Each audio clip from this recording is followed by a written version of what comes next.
بسم اللہ الرحمن الرحیم۔ السلام علیکم۔ ایک ایسی قوم جو خوشحالی کی زندگی بسر کرتے ہوئے اچھی زندگی گزارنے والی قوم، حضرت داؤد علیہ السلام کی قوم کے 70,000 آدمی سمندر کے کنارے ایلا نامی گاؤں میں رہتے تھے، اور یہ لوگ بڑی فراخی اور خوشحالی کی زندگی بسر کرتے تھے۔ اللہ تعالیٰ نے ان لوگوں کا اس طرح امتحان لیا کہ سنیچر کے دن یعنی ہفتے کے دن مچھلی کا شکار ان لوگوں پر حرام فرما دیا، اور ہفتے کے باقی دنوں میں شکار حلال فرما دیا، مگر اس طرح ان لوگوں کو آزمائش میں مبتلا فرما دیا کہ سنیچر کے دن بے شمار مچھلیاں آتی تھیں اور دوسرے دنوں میں نہیں آتی تھی۔ تو شیطان نے ان لوگوں کو یہ حیلہ بتا دیا کہ سمندر سے کچھ نالیاں نکال کر خشکی میں چند حوض بنا لو، اور جب سنیچر کے دن ہفتے کے دن ان نالیوں کے ذریعے مچھلیاں حوض میں آ جائیں تو نالیوں کا منہ بند کر دو، اور اس دن شکار نہ کرو بلکہ دوسرے دن آسانی کے ساتھ ان مچھلیوں کو پکڑ لو۔ ان لوگوں کو یہ شیطانی حیلہ بازی پسند آ گئی، اور ان لوگوں نے یہ نہیں سوچا کہ جب مچھلیاں نالیاں اور حوض میں مقید ہو گئی تو یہی ان کا شکار ہو گیا۔ تو سنیچر ہی کے دن شکار کرنا پایا گیا جو ان کے لیے حرام تھا۔ اس موقع پر ان یہودیوں کے 3 گروہ ہو گئے۔ کچھ لوگ ایسے تھے جو کہ اس شیطانی حیلے سے منع کرتے رہے اور ناراض و بیزار ہو کر شکار سے باز رہے، اور کچھ اس کام کو دل سے برا جان کر خاموش رہے، دوسروں کو منع کرتے تھے، بلکہ منع کرنے والوں سے یہ کہتے تھے کہ تم لوگ ایسی قوم کو کیوں نصیحت کرتے ہو جنہیں اللہ تعالیٰ ہلاک کرنے والا یا سخت سزا دینے والا ہے۔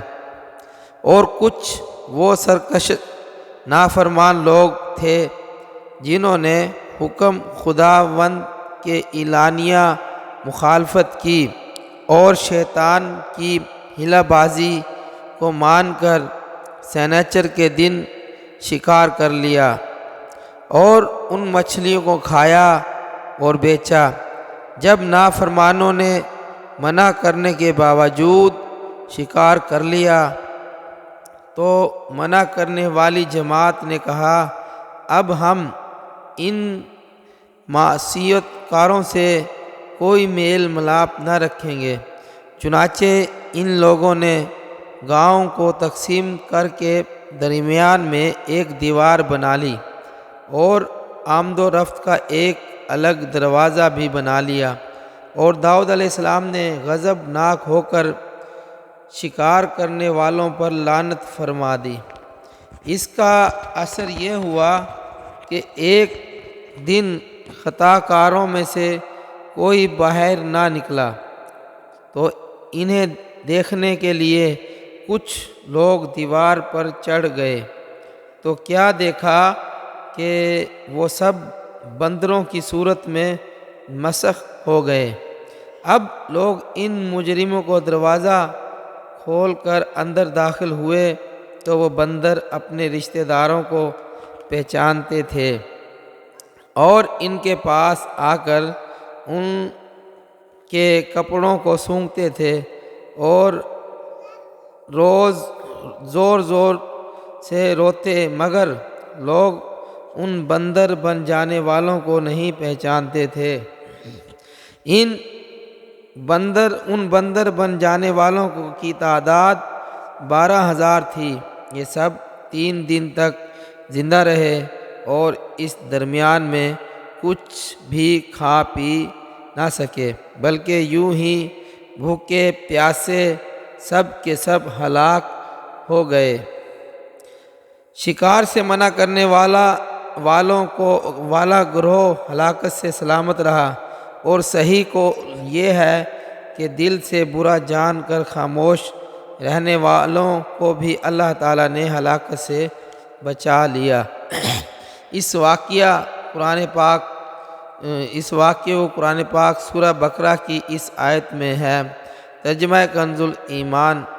اور بے شک ضرور تمہیں معلوم ہے تم میں کہ وہ جنہوں نے ہفتے میں سرکشی کی تو ہم نے ان سے فرمایا کہ ہو جاؤ بندر دھتکارے ہوئے۔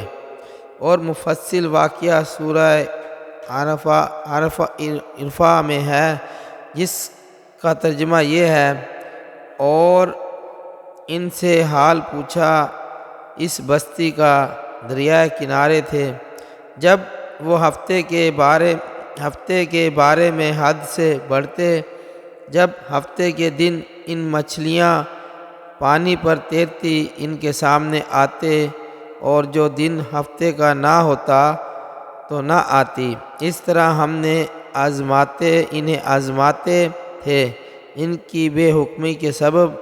اور جب ان میں سے ایک گروہ نے کہا، کیوں نصیحت کرتے ہو ان لوگوں کو جنہیں اللہ ہلاک کرنے والا ہے اور انہیں سخت عذاب دینے والا؟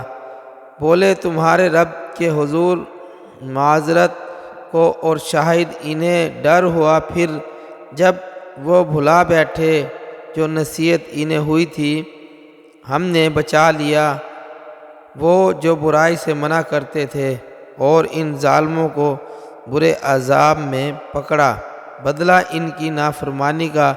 پھر جب انہوں نے ممانعت کے حکم سے سرکشی کی، ہم نے ان سے فرمایا، ہو جاؤ بندر دھتکارے ہوئے۔ درس اس واقعے سے کیا ملتا؟ معلوم ہوا کہ شیطانی ہیلہ بازیوں میں پڑھ کر اللہ تعالیٰ کے احکام کی نافرمانیوں کا انجام کتنا برا اور کس قدر خطرناک ہوتا ہے، اور خدا کے نبی جن بد نصیبوں پر لعنت فرما دیں، وہ کیسے ہولناک عذاب الہی میں گرفتار ہو کر دنیا سے نیست و نابود ہو کر عذاب نار میں گرفتار ہو جاتے ہیں، اور دونوں جہاں میں ذلیل و خوار ہو جاتے ہیں۔ اصحاب ہیلہ کے اس دل ہلا دینے والے واقعے میں ہر مسلمان کے لیے بہت بڑی عبرتوں اور نصیحتوں کا سامان ہے۔ کاش اس واقعے سے مسلمانوں کے قلوب میں خوف خداوند کی لہر پیدا ہو جائے، اور وہ اللہ و رسول عز و جل کی نافرمانیوں میں بھٹکنے سے منہ موڑ کر صراط مستقیم کی شاہراہ پر چل پڑیں، اور دونوں جہانوں کی سر بلندیوں سے سرفراز ہو کر اعزاز اکرام کی سلطنت کی تاجدار بن جائیں۔ اللہ سے دعا ہے جو کچھ سنا اس پہ عمل کرنے کی توفیق عطا فرمائے۔